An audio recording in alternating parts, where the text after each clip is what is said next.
क्षण कर्म चेतन बंधकारु, कर्म के अवसान का कह कर स्वरूप यथार्थ जग का, जो किया उपकार है उसके लिए जिन वाणी माँ को वंदना शत बार है, वंदना शत बार है, वंदना शत बार है। नमस्तेभ्यः। ओम नमस्तेभ्यः। ओम नमस्तेभ्यः। अनंत धर्मणस्तत्त्वं पश्यन्ति प्रत्यगात्मनः, अनेकान्तमयी मूर्तिर्नित्यमेव प्रकाशताम्।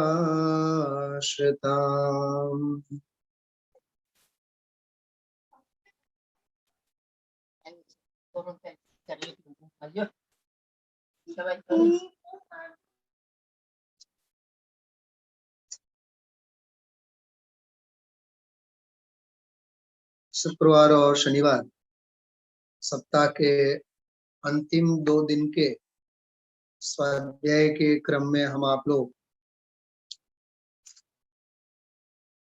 स्तोत्र और स्तुति साहित्य के साथ आध्यात्मिक उपलब्ध संग्रहों का सामान्य अर्थ विवेचन और आध्यात्मिक रसास्वाद करने के पावन प्रयोजन से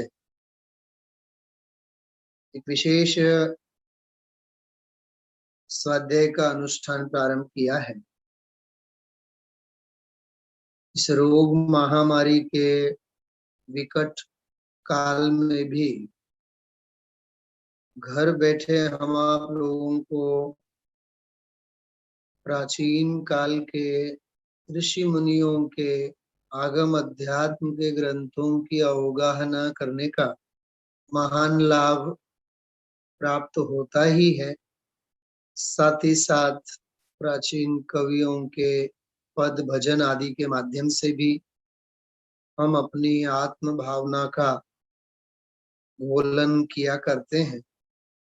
साथ ही साथ सामायिक पाठ के अर्थ में अथवा आत्मार्थता के पोषक ऐसे असंख्य पद भजन आध्यात्मिक पाठ अपने पास उपलब्ध हैं, जिनका संग्रह आराधना संग्रह के नाम से, वैराग्य पाठ संग्रह के नाम से, अन्य अनेक रचनाओं में संकलन उपलब्ध हैं। तो जो भी अपने स्वाध्याय अध्ययन के चिंतन के दौर में ये प्रकरण आते हैं तो स्वाभाविक है उनकी सौंदर्य अनुभूति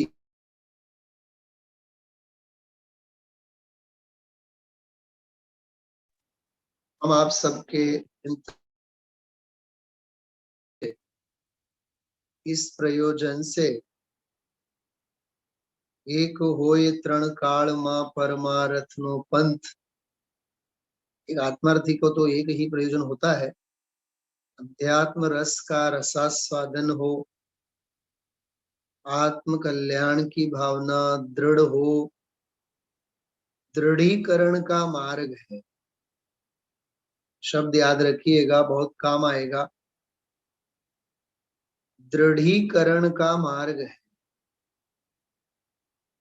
आत्म भावना दृढ़ हो, आत्म श्रद्धा दृढ़ हो, आत्म विवेक दृढ़ हो, वेद विज्ञान की भावना हम आप लोगों की दृढ़ हो, ये दृढ़ता का मार्ग है।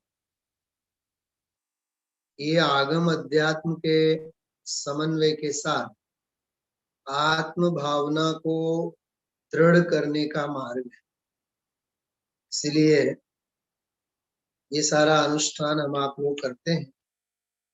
जो पूजन विधान के माध्यम से हम आप लोग अलग अलग पूजा विधानों के माध्यम से जो आगमिक विधान है, शास्त्रों के आधार से, शास्त्रों की मूल गाथाएं, मूल छंदों के भावानुवाद, अधिकारों के आधार से सुंदर अर्थपूर्ण अष्टक जयमालाओं का हम आप लोग जिस प्रकार से लाभ लेते हैं, उसी प्रकार से इन आध्यात्मिक पाठ संग्रहों का भी स्वाध्याय चिंतन के माध्यम से अर्थ गौरव को समझना और अर्थ को समझते हुए फिर इन पाठों की प्रस्तुति करना, ये अपने आप में बहुत बड़ी उपलब्धि है।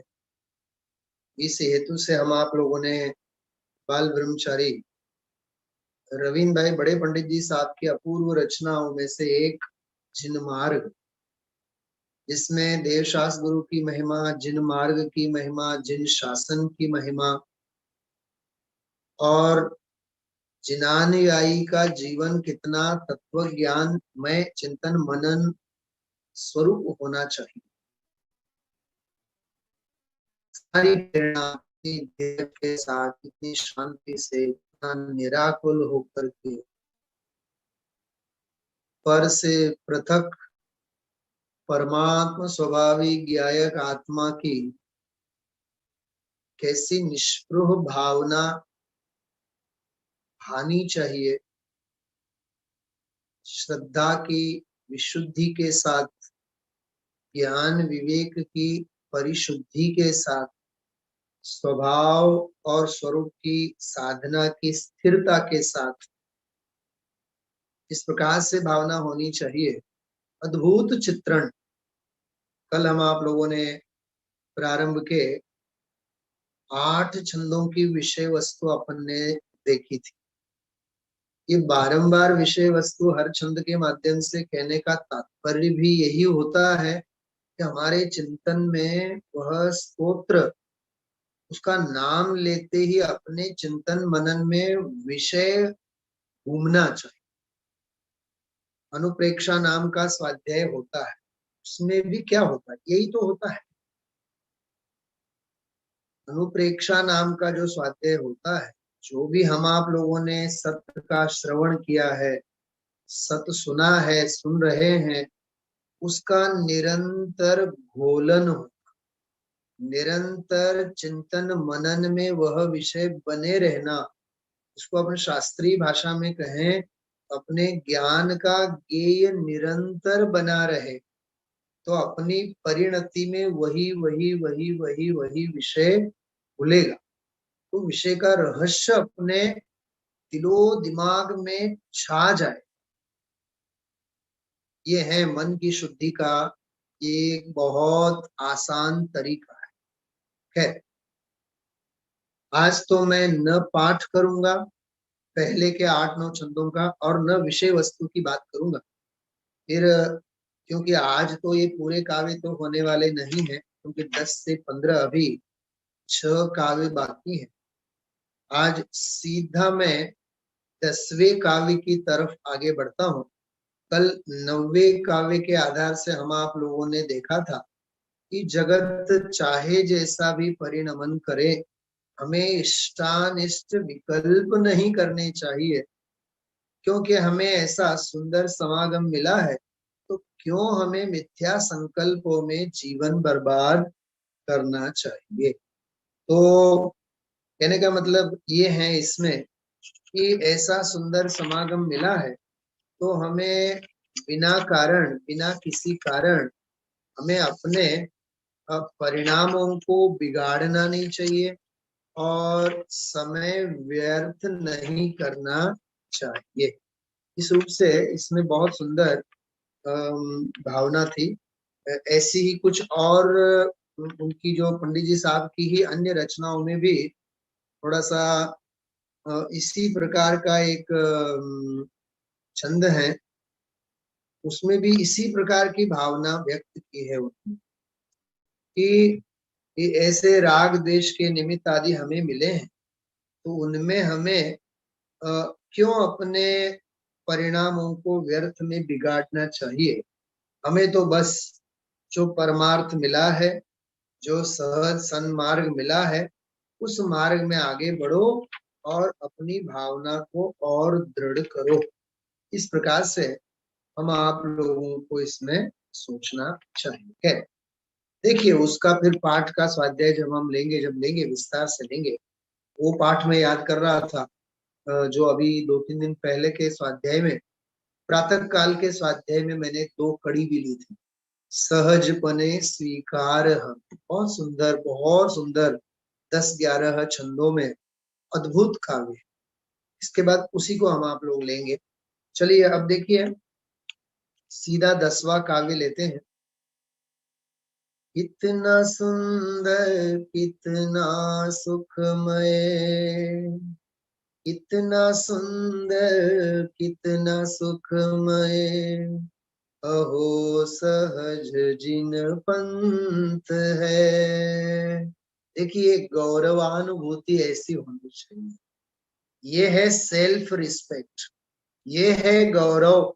मुझे जैन धर्म मिला, मुझे जिनेंद्र भगवान मिले, मुझे जिनेंद्र भगवंतों के चरण मिले। अरे मेरे कान में जिनवानी के शब्द गूंजते हैं, मेरे हृदय में जिनवानी के वचनों का निवास है। अरे मेरे अंतरंग में अरहंतों का स्थान है। कल्याण मंदिर स्तोत्र है, अभी 8-9 महीने पहले ही उसका बहुत आद्योपांत बारीकाई से मेरा अवलोकन करने का, स्वाध्याय करने का, अवगाहन का पूर्व मुझे लाभ मिला। उसमें एक बहुत सुंदर छंद लिखा है कि हे जिनेंद्र भगवान, जिसके हृदय में आप निवास करते हो, तो भव भय अथवा कषायों का डर किस बात का उसे? क्योंकि जिसके अंतरंग में अरहंत भगवान विराजते हो, वीतरागी सर्वज्ञ भगवान विराजते हो, उन्हें दुनियादारी का किसी का कोई डर नहीं। पूछो उस हनुमान से, जो हनुमान एक सच्चे सेवक बन करके राम सीता की सेवा करते हैं। वो हनुमान जब छाती फाड़ते हैं तो कहते हैं कि मेरे हृदय में तो देखो ये त्रिमूर्ति विद्यमान है, राम सीता और लक्ष्मण। कहने का मतलब ये है, मेरे आराध्य जब मेरे हृदय में है तो मुझे किस बात का। मीराबाई के एक बहुत सुंदर पद याद आ रहा है, एक पंक्ति याद आ रही मुझे। सत की नाम सदगुरु खेवटिया, सत की नाव। मुझे जो नाव मिली है ये सत्य की नाव, सत्य की नाव मुझे मिली, सत्य की नाव। और उस नाव को हाँकने वाले कौन है?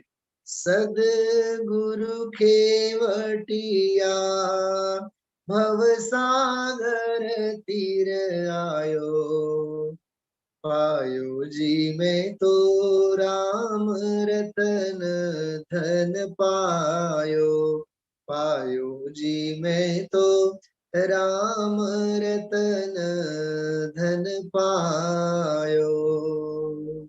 कितनी सुंदर भावना है।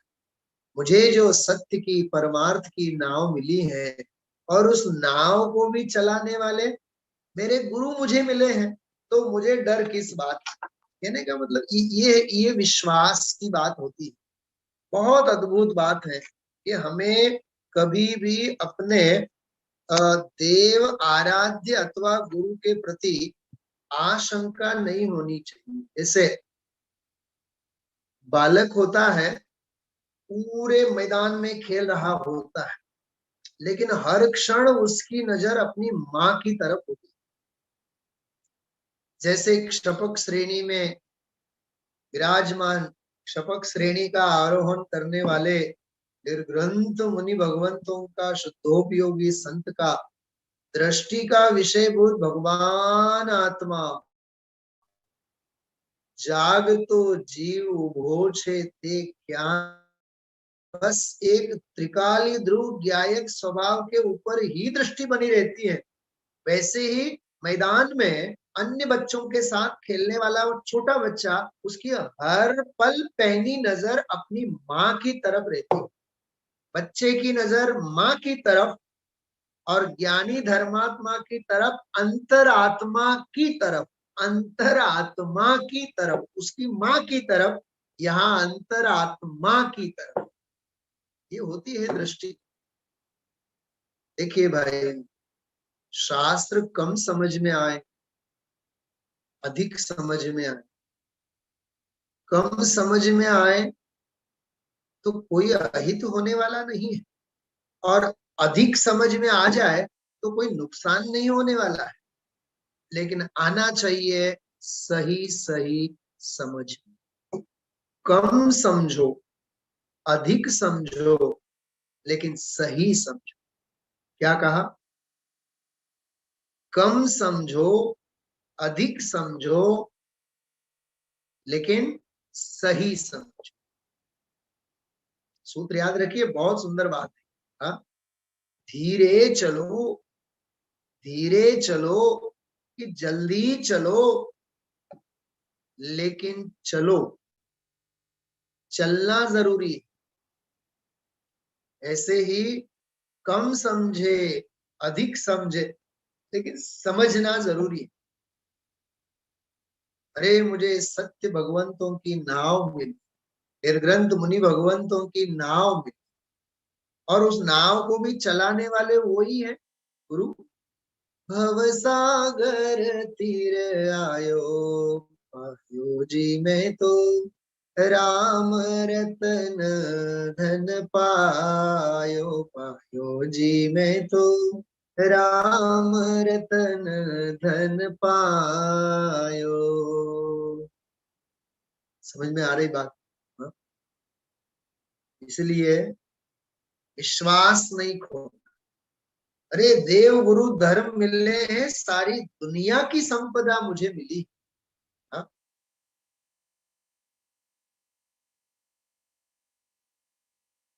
प्रभुवीत राघवी ज्ञानमय शुभ लिया, निज में अनर्घ पदनाथ निज से प्राप्त किया। श्री शांति कुंथ अरनाथ चरणन सिर नाओ, है महामहिम निज भाव प्रभुता प्रगटाओ। क्या अद्भुत भाव भरे हैं। हाँ? शांतिनाथ के चरणों में, कुंतु हरनाथ के चरणों में, रत्नत्रय पदधारी इन जिनेन्द्र भगवंतों के चरणों में मैं नतमस्तक हूँ। और चक्रवर्ती की चाहना नहीं, कामदेव की कामना नहीं। अरे मेरा ज्ञायक स्वभाव भाव महामहिम है महामहिम। मेरा ज्ञायक स्वभाव महामहिम है, प्रभुता प्रगटाऊं। ऐसा विश्वास अंदर में होना चाहिए, और ऐसा विश्वास दिलाने वाले निर्ग्रंथ गुरु हैं। बहुत बहुत, मुझे क्या बताऊं मैं आपको। एक और संदर्भ मेरे दिमाग में अभी घूम रहा है, अभी इस समय मेरे सामने यहाँ ग्रंथ नहीं है। उसमें तो ऐसा लिखा है, येन केन प्रकारेण त्रैलोक्य शासने शासनम, ऐसा लिखा कि येन केन प्रकारेण, जिस किसी प्रकार से, जिस जीव का त्रिलोकी जैन शासन में रुचि हुई, ऐसा लिखा है, तत्र हस्तैव मुक्तिस्तु तत्र हस्तौ एव, मुक्ति तो उसकी हथेली में है, ऐसा लिखा। क्या कहा? जिस किसी प्रकार से भी जैन शासन के प्रति प्रभावना में रुचि होती है, धर्म की रुचि होती है, मैं याद रखूंगा। सोमवार को मैं आपको वो मूल श्लोक आपके पढ़ के बताऊंगा। मैं उसकी वो पूरी स्लाइड तैयार करके रखूंगा। बहुत सुंदर श्लोक, बहुत हृदय प्रसन्न हो जावे ऐसा है। अभी मेरे सामने तो यहाँ नहीं है, ग्रंथ में देख रहा हूँ, शायद अंदर घर पे रखा हुआ है। बहुत बढ़िया है। इतना आनंद आया मुझे पढ़ करके, इतना विश्वास मतलब होता है। हाँ? जैसे कोई आईसीयू में भर्ती मरीज होवे ना और डॉक्टर आ जाए, अरे खबर मिल जाए कि साहेब आवी गया डॉक्टर आ गया, तो वो जान में जान आ जाती। हाँ? फिर ऑक्सीजन के बोतल हो के नहीं हो, लेकिन डॉक्टर सब आए ना, बस हम नहीं मरेंगे, अब हम अमर भये न मरेंगे, अब तो हम अमर होंगे। हाँ? ऐसा विश्वास आता है भाई। देव गुरु धर्म आदि का मिलना, ये आत्मविश्वास का सर्वश्रेष्ठ ऑक्सीजन है। क्या कहा? देव गुरु शास्त्र का मिलना, जैन कुल का मिलना, एक जीवत्व शक्ति के मिलने के बराबर। करोड़ों अब्जों खरबों जीव हैं अनार्य भूमि में, न धर्म का पता न अधर्म का। इसलिए भाइयों, बहुत अंदर में हमें समर्पणता होनी चाहिए, सब गौरव अनुभव करना चाहिए। हाँ? खैर, ये संयोग जो सत्संग मिला देव गुरु धर्म आदि का, मीरा भाई के पद के माध्यम से मैंने आपको बताया। एक और भी बहुत सुंदर अंतरा है, शायद आप लोगों ने सुना ही होगा। बचपन में हम लोगों ने याद किया था, गुरुकुल में थे, जयपुर भी नहीं गए थे जब, तो हिंदी भी नहीं आती थी, तब याद किया था हम लोगों ने। शायद वो 15 अगस्त या 26 जनवरी के दिन गाने के लिए याद किया था।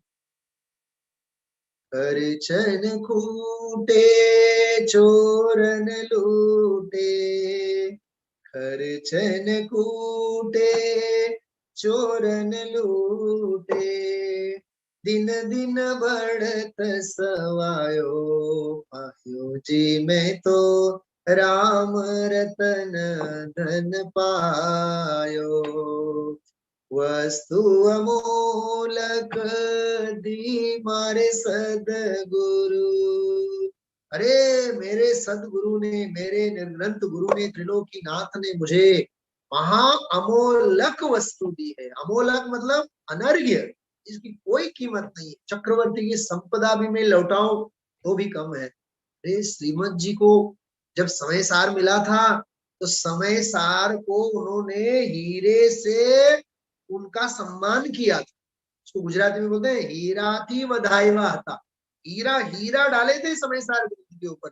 बनारसी दास जी को जब समय सार मिला, तब भी उन्होंने, उनके बाद जो अशरफियां थी, चांदी के सिक्के, सोने के सिक्के, उससे उन्होंने उसका सम्मान किया।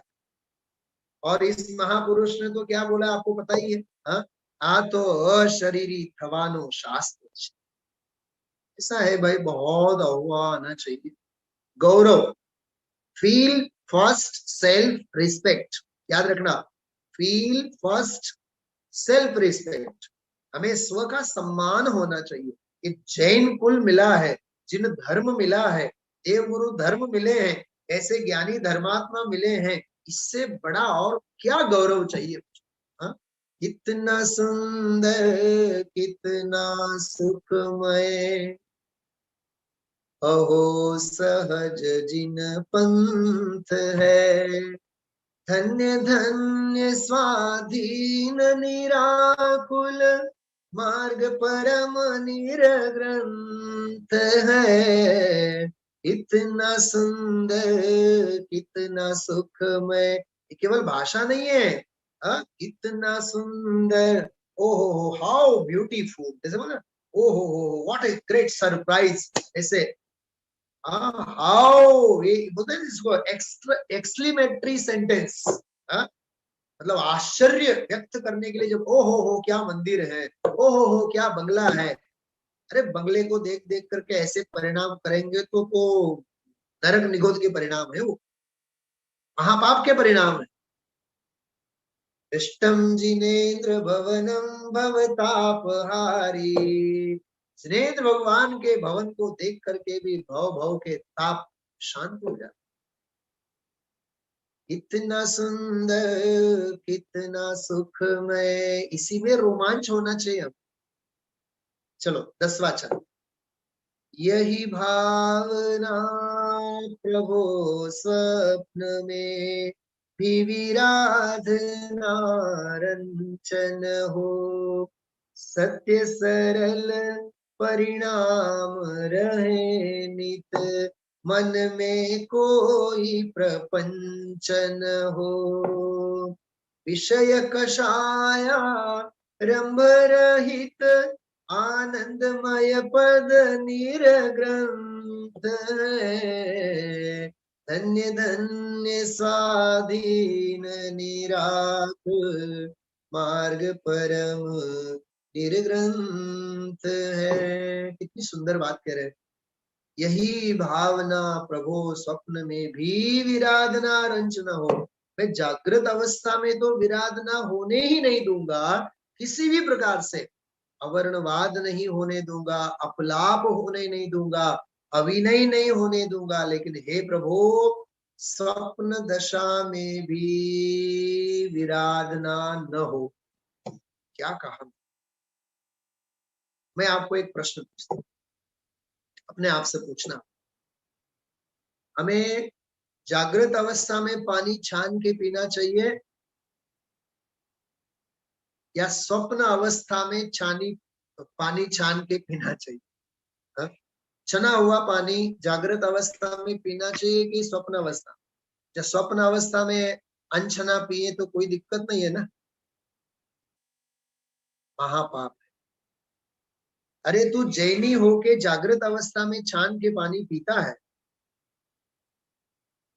तो निद्राधीन अवस्था में स्वप्न में भी तो छना हुआ है तो पानी पिएगा?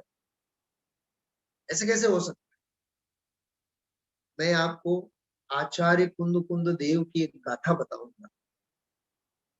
वे धन्य है सुकृतार्थ है शूरवीर नर पंडित वही, जिसने स्वप्न में भी सम्यक्त्व को मलिन किया नहीं। ये गाथा है। अरे सुकृतार्थ मतलब धन्य, वे धन्य है, सुकृतार्थ है, यथा योग्य कर्तव्य करने वाले वे धन्य पुरुष हैं। शूरवीर वे ही हैं, पंडित विद्वान वही हैं, जिन्होंने स्वप्न दशा में भी सम्यक्त को मलिन नहीं किया। हमारी तो जागृत अवस्था में भी आराधना और स्वप्न अवस्था में भी आराधना, ऐसा है। बहुत मस्ती होनी चाहिए, बहुत मस्ती होनी चाहिए। खैर यहाँ वही बात करें कि स्वप्न में भी विराधना न हो, अविनय न हो, याद रखना इस बात में। हाँ, समझने जैसी बात है। तो निद्रा जागृत अवस्था में जो भोलन होगा वही स्वप्न में आया करता है। इस स्वप्न की दुनिया का भी एक बहुत बड़ा सच है। जो जागृत अवस्था में दिन भर 12-15 घंटों तक जो प्रसुप्त वासना में, प्रसुप्त चेतना में जो चिंतन की धारा चलती है, वही कहीं ना कहीं डायरेक्ट इनडायरेक्ट स्वप्न दशा में आया करता है।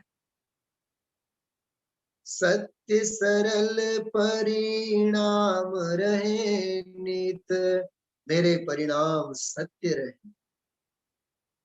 मराठी में आप लोग कई लोग बैठे हैं, मुझे एक बात याद आ रही है।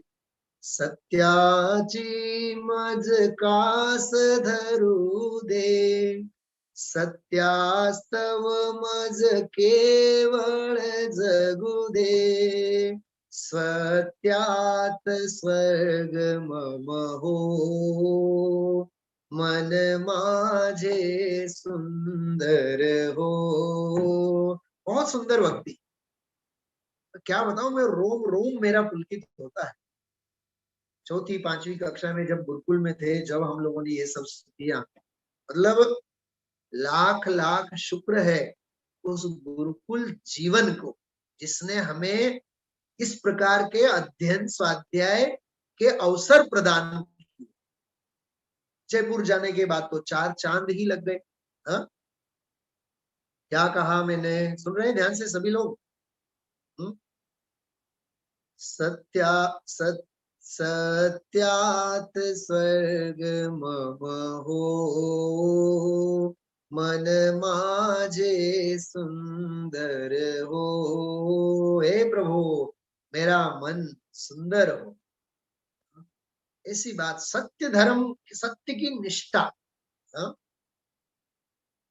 सत्य सरल परिणाम रहे नित। देखो सत्य भी रहे और सरल भी रहे, परिणामों में जरा सी भी छल कपट की वृत्ति नहीं होनी चाहिए, परिणामों में नहीं होनी चाहिए। इसका परिणामों की अभिव्यक्ति हमारी क्रिया में होती, तो क्रिया में भी छल कपट नहीं होना चाहिए। जैसे न्याय प्रिय है तो हमारी वाणी वर्तन में भी न्याय प्रिय होना चाहिए, वहां अन्याय नहीं चलेगा। फिर धन कमाने में तो अन्याय और धर्म की कथा करने में न्याय, ऐसा नहीं होता है। इसको बोलते हैं मायाचल। समझ में आ रही बात है? हाँ, मतलब विचारों में, वाणी में और वर्तन में। विचार अर्थात मन, वर्तन वाणी अर्थात मन वचन, विचार એટલે अर्थात मन, वर्तन सॉरी वाणी अर्थात वचन और वर्तन अर्थात काया। तो मन वचन काया की शुद्धि, वाणी विचार वाणी और वर्तन एक जैसा होना चाहिए। हाँ? मन में हो ये सो वचन उचरिए, वचन हो ये सो तन सो करिए। पारिल साहब ने तो एक बहुत बढ़िया सलाह दी है हम आप लोगों को, ये तो मन में जो हो सो आप बोलो और जो बोलेंगे वो करो। ये तो सदाचारी और धर्मात्माओं के लिए है, पापी जीवों के लिए नहीं है।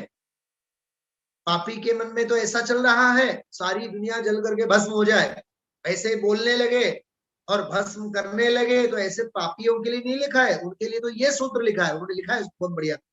मन में हो ये सो मन में रखिए, वचन हो ये तो तन सो ना करिए। समझ में आ रही बात है? हाँ? जैसे निर्ग्रंथ मुनियों के चित्त में जो होता है वाणी में आता है और काया में लिखने में आता है, तो जिनवाणी बन जाती है। ज्ञानी के लिए है वो, मन में होए सो वचन उचरी। यहाँ सत्य धर्म की हमें निष्ठा रहे, सरलता रहे। तो सरलता तो इतना बड़ा गुण है। हमारी आजीविका में सरलता होनी चाहिए, हमारे खान पान में सरलता होनी चाहिए, हमारी बोली में सरलता होनी चाहिए, हमारी वेशभूषा में सरलता होनी चाहिए। मतलब हमारा उठना बैठना खाना पीना पहनना ओढ़ना बोलना, हर बात में सरलता होनी चाहिए। हमारा रोना भी सरलता सभर होना चाहिए, इतना भी मत रो कि सामने वाले को बहुत दया है। ये तो इमोशनल ब्लैकमेल हो गया उसके साथ। हाँ? खुद का पाप का उदय है, खुद भोगो ना। सामने वाले को दया आवे, वो विचलित हो जाए, वो रोने लग जाए, उसको आर्त ध्यान हो जाए, तो उल्टा तो पाप का काम किया। उसको रुलाने लगे रोते रोते, ये तो आर्त ध्यान का काम किया। तो उसको अपने आप को उसके आर्त ध्यान में निमित्त किया, कितना बड़ा पाप। हाँ? और तत्वार सूत्र पढ़िए आप, 6वां अध्याय। दुख शोक तापा क्रंदन वध परिदेव नान्या अनुवीचि भाषणम च पंच। ना बढ़िया सूत्र लिखा है। हाँ? दुख शोक तापा क्रंदन ऐसा लिखा है। दुख करना, शोक करना, वध करना, ये सब असाथा कर्म के आश्रम के कारण। श्री भाई, असाथा कर्म के आश्रम के कारणों से संबंधित बहुत सुंदर तत्वार सूत्रकार ने इतनी बढ़िया बात लिखी है। देखो, दुख शोक तापा क्रंदन वध परिदेवन अन्यात्म परोभय सान्य सद्वेदस्य, यह असाथा वेदनी के कारण है। 11वां सूत्र है, 11वां सूत्र तत्वार सूत्र के 6ठे अध्याय में 11वां सूत्र। बहुत भाई जिनागम को बहुत हृदयंगम करने जैसा है, आत्मसात करने जैसा है। धर्म यही है, धर्म इसी प्रकार है, इसके अलावा कोई और धर्म नहीं है। इस प्रकार की सत्य निष्ठा होनी चाहिए। ये निशंकित अंग का टोन है ये। हाँ, इदमेवे दृश्यमेव तत्वं नान्यन्य चान्यता इत्यस्कंपाय सांभोवत् सन्मार्गे संशया रुचि। निशंकित अंग है ये। 11वां छंद है रत्नगण श्रावकाचार्य, बहुत जोरदार छंद है।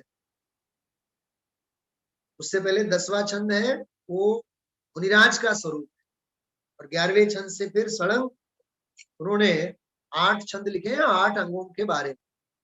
थोड़ा बहुत पढ़ना भाई, 2 4 6 घंटे 8 10 घंटे अपना स्वाध्याय होना चाहिए, खूब खूब जिनवाणी को हृदयंगम करना चाहिए।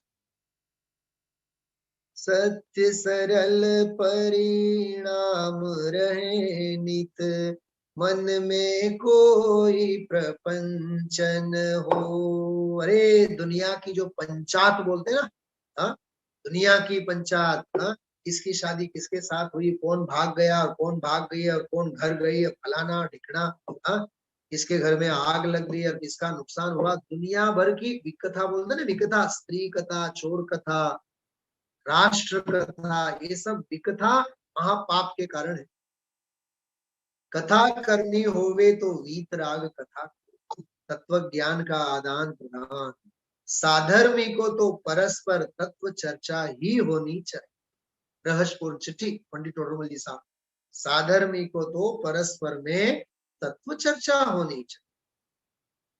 सत्य सरल परिणाम रहे नित, मन में कोई प्रपंच, किसी भी प्रकार का प्रपंच, प्रपंच मतलब राग द्वेष, परमात्मा प्रकाश में आया था, अभी अभी 1 आध महीना पहले ही आया था। प्रपंच का अर्थात, प्रपंच का अर्थ, एक अर्थ होता है विस्तार, और प्रपंच का दूसरा अर्थ होता है राग द्वेष की कथा जिसका अंत ही नहीं है। उस राग द्वेष कथा के विस्तार को प्रपंच कहते, जग प्रपंच नहीं कहते हम लोग, हाँ? यही भावना प्रभु स्वप्न में भी विराधना रंचन हो। स्वप्न में भी तत्व की विराधना न हो, धर्म की विराधना न हो, सत्य सरल परिणाम रहे नित, मन में कोई प्रपंच न हो, विराधना रंच न हो और मन में कोई प्रपंच न, बस कितनी बढ़िया बात है। विराधना रंच न हो और मन में कोई प्रपंच न हो। जगत की कथाओं में हमारा समय कहाँ चला जाता है पता नहीं चलता है। टीवी के सामने बैठे तो 2 घंटे 3 घंटे थकान नहीं होती, हाँ? और वही शास्त्र स्वाध्याय, शास्त्र हाथ में आता है तो हमें तुरंत निद्रा देवी प्रसन्न हो जाती है। तो आप सोचो रुचि कितनी है, हाँ? कोरोना के अपडेट्स देखने हो न्यूज में तो घंटा 2 घंटा, और हर चैनल के ऊपर देखेगा, क्या जी न्यूज, क्या स्टार न्यूज, हर एक चैनल के ऊपर वही वही तो है घुमा फिरा करके। लेकिन नहीं, 2 घंटा 3 घंटा 4 घंटा डटा रहेगा।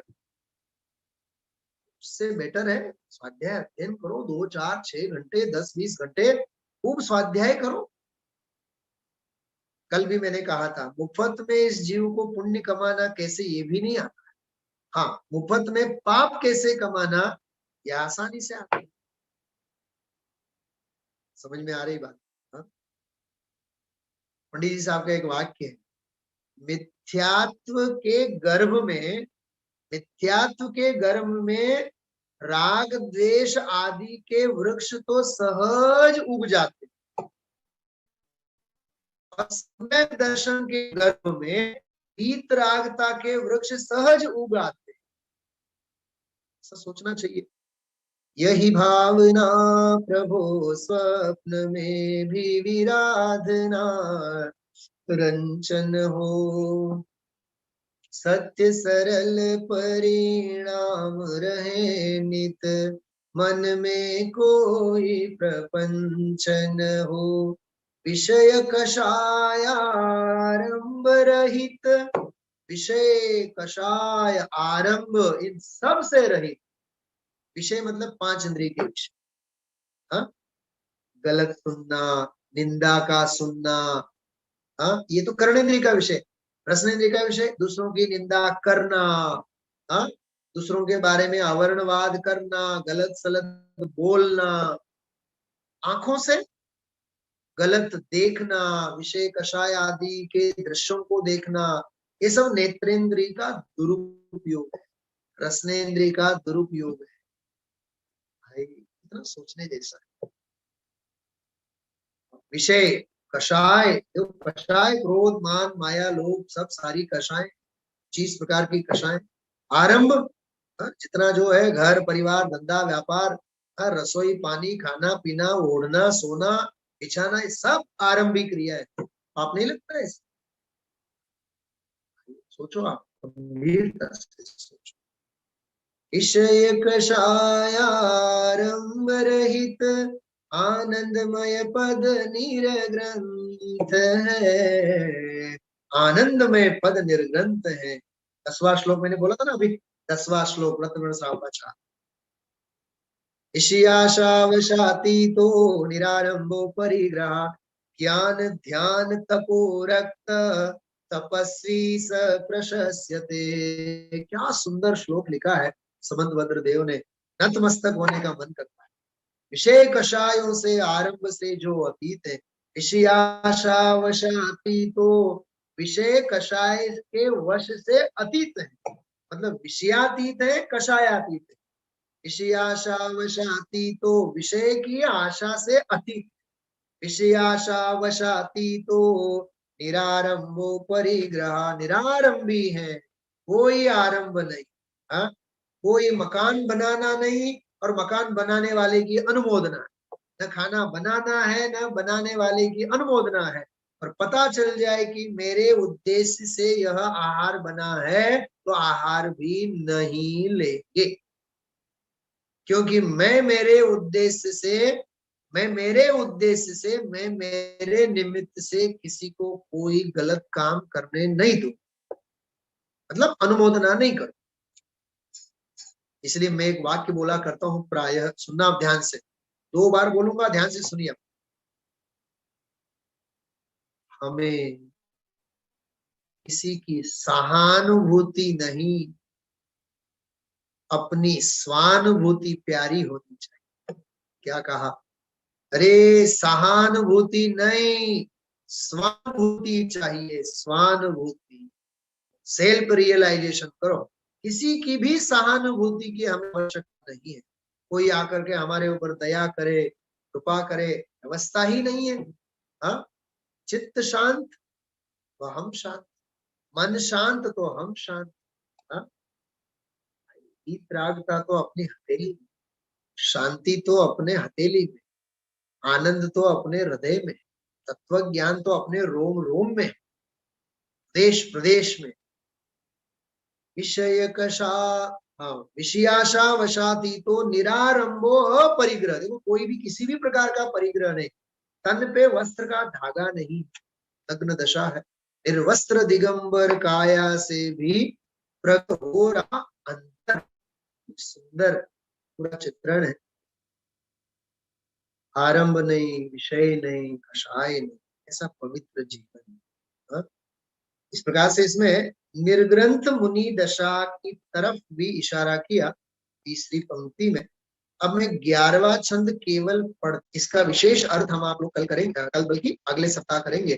कल भी मैंने आपको इशारा किया था कि हमें जैन शिक्षा, जिन शिक्षा की पराकाष्ठा हमारी जैनेश्वरी दीक्षा में होनी चाहिए। क्या कहा? जिन शिक्षा की यथार्थता जिन दीक्षा में होती है। उपाध्याय और आचार्य के बारे में मैंने कहा, अरे मैंने उपाध्याय के पास से पढ़ा है तो मुझे साधु बनना है। किससे साधु बनना है? आचार्य को शिक्षा गुरु दीक्षा गुरु बना करके मुझे दीक्षित होना है।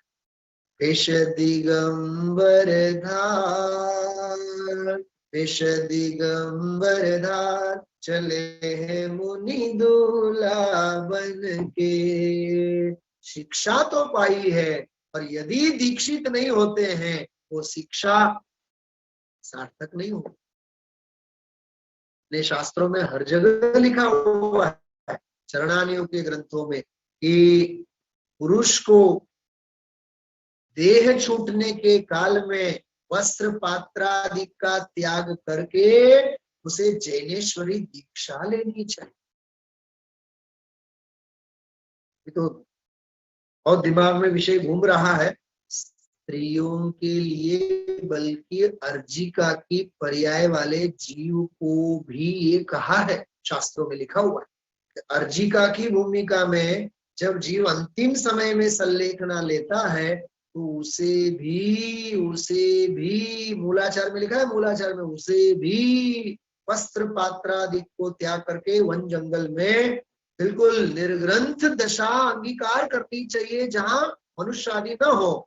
लेकिन देह छूटने के बाद तो फिर देह तो पशु आदि खा जाएंगे, लेकिन निर्ग्रंथ दशा के प्रति ऐसी तड़फ पुरुष को और स्त्री को होनी चाहिए।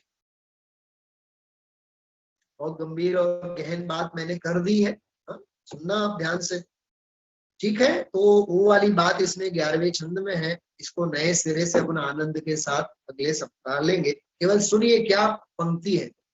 धन्य घड़ी हो जब प्रगटावे मंगलकारी जिन दीक्षा, जीवन भर जिन दीक्षा, जीवन के अंत में जिन शिक्षा, जीवन भर जिन शिक्षा, जीवन के अंत में जिन दीक्षा।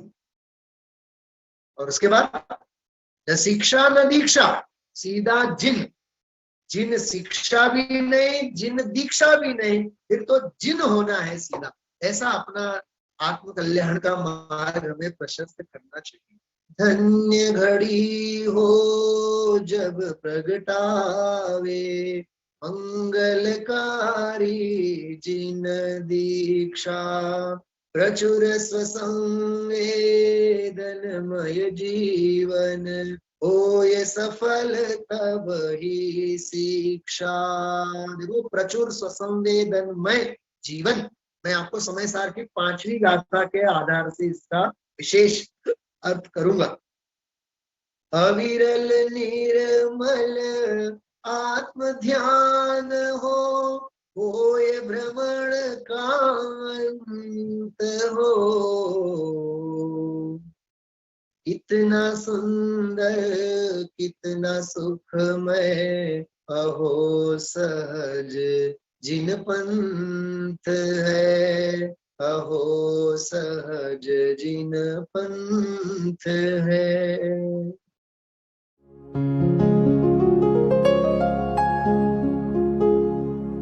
निज निधि निज में बताए यह अनंत उपकार है, उसके लिए जिन वाणी माँ को वंदना शत बार है, वंदना शत बार है, वंदना शत बार है।